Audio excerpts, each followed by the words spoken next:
What is up, everybody? J-Nell here with my UFC 217 recap video from Madison Square Garden from last night, and it lived up to all of the hype, even though it was very underpromoted. Even the prelims, there were disqualifications and comeback victories and KOs and hard-fought decisions. The entire card was explosive. Please check it out if you haven't seen it. It was amazing. One of the best cards of the year, easily. Now, let's get into the main card where I got my picks, and I barely got over 500. Got 3 out of 5 picks because I know a lot of people lost some money on this one. Let's get into it. First up, I got this pick. I chose Paulo Costa to beat Johnny Hendricks, and he did. Johnny was overmatched and very undersized. You could tell he shouldn't be in that weight division.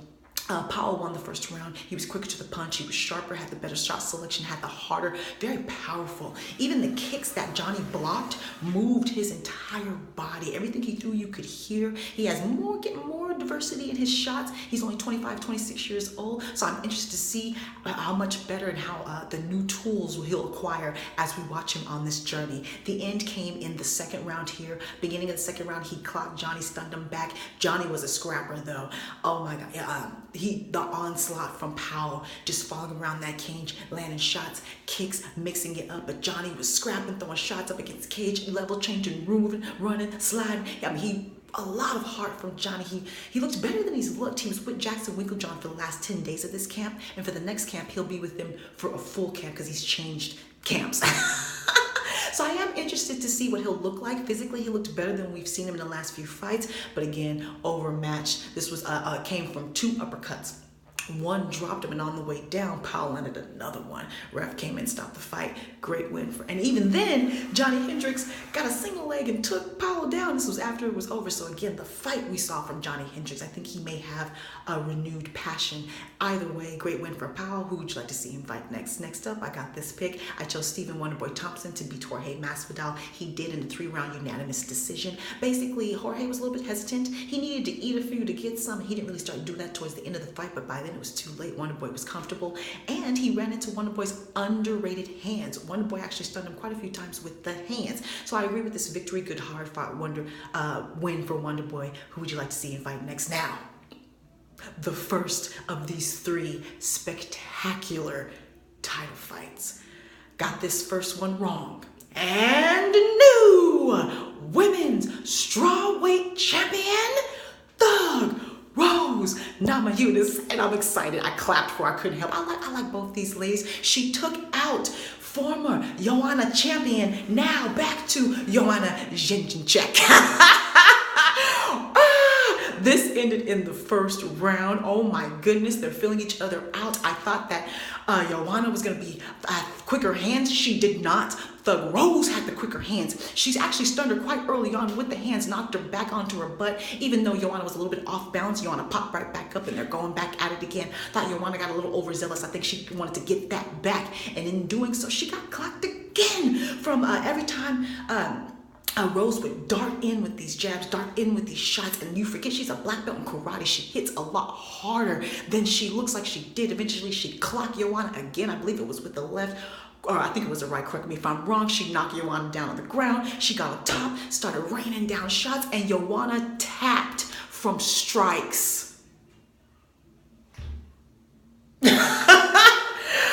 No one saw that coming. We forgot. I think we were so focused on how dynamic Joanna is on the feet that we forgot how dynamic Rose is on the feet, because we all kind of thought the consensus was that she needed to get to the ground or submission victory. No, honey. No.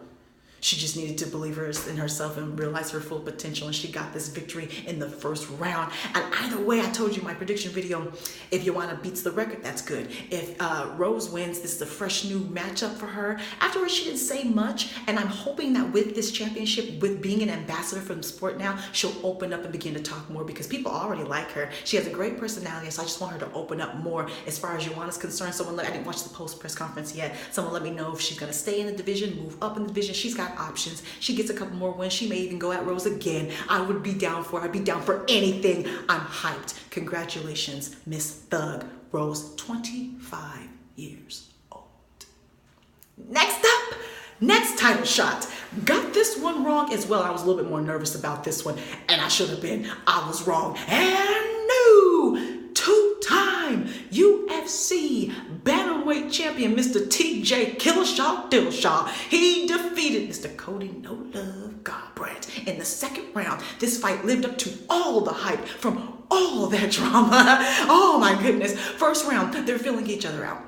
And it was, even though Cody had his snake-like movement, that I think kind of threw Cody off for a split second, but then Cody was like, you know, I'm going to do my thing. He was able to get on the inside and clock TJ with a few shots in that. He was able to disrupt Cody's movement, although it wasn't too dominant until the end of the first round, like 10 seconds left, where he nearly finished TJ. He dropped him with the big shot, then ground and pound. The ref had to save him because the bell, when TJ stood up, he was wobbling back to his corner, honey.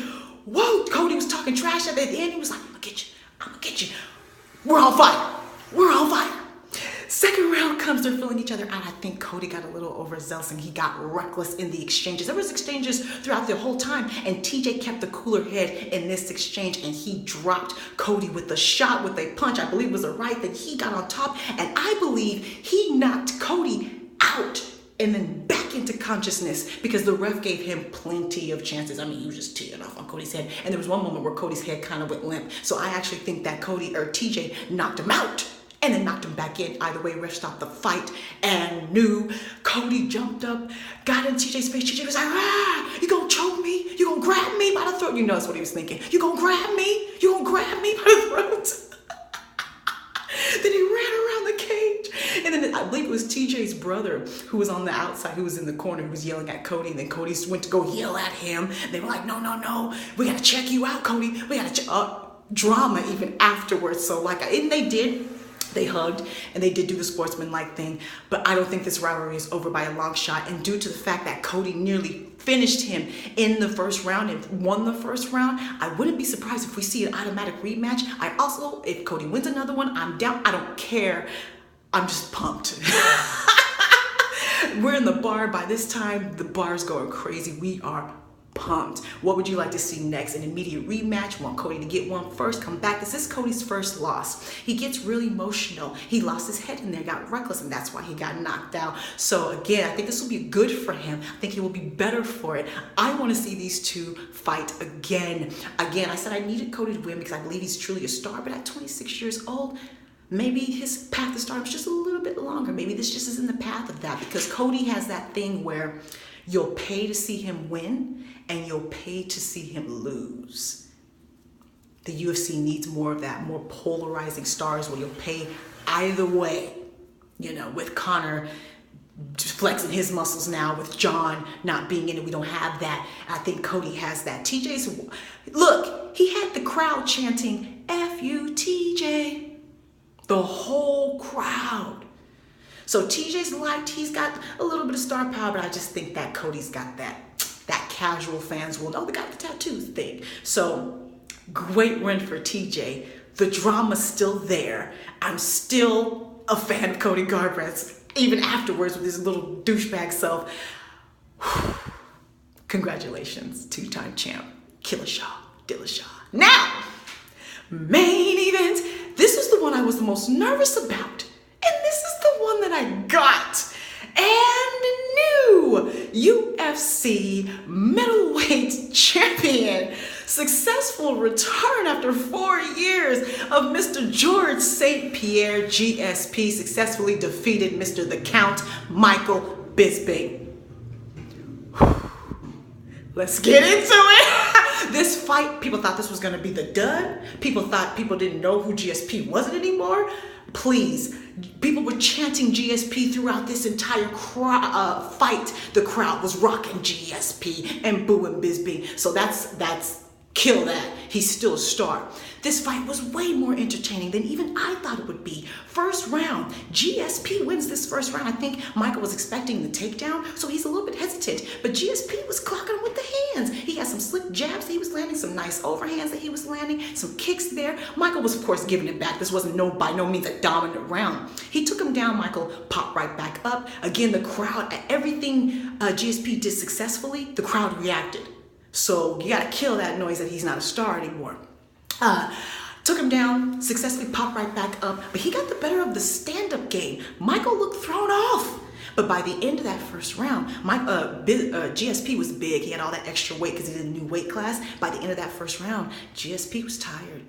Big deep breath. I was like, oh no, because we know Michael don't get tired. So come out the second round.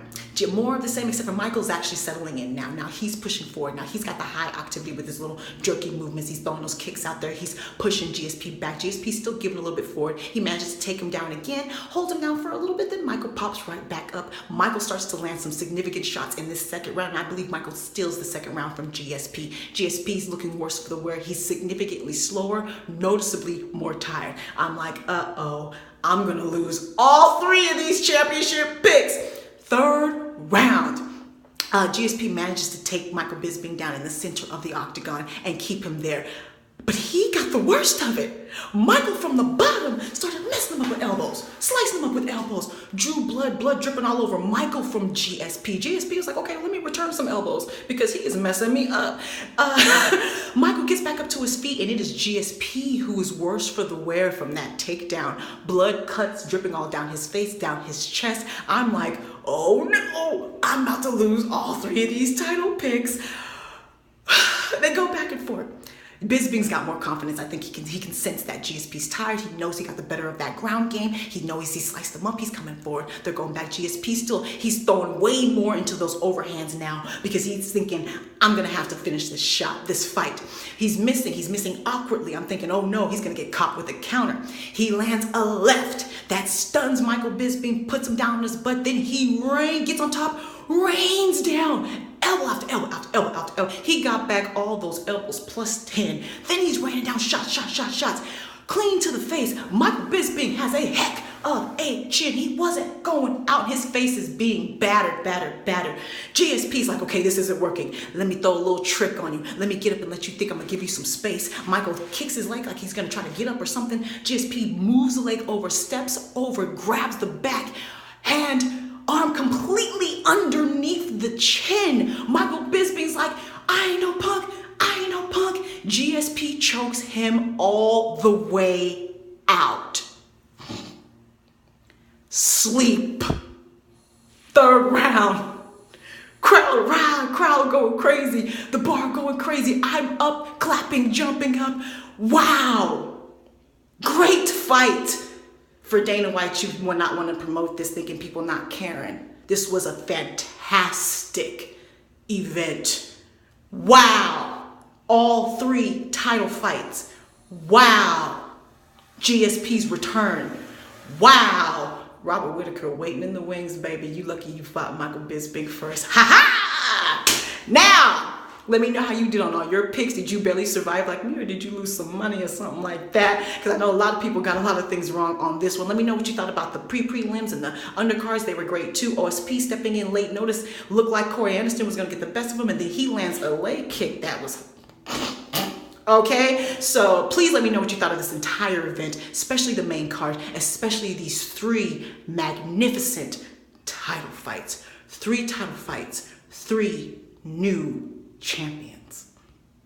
Great event. Follow me on Facebook, Twitter, and Instagram, where I will have 15-second recaps of the title fights. So I'm on Snapchat now. I can barely talk. Please tell me how you feel, especially going forward with all of this. Man, subscribe, like, talk to me, take care, and goodbye.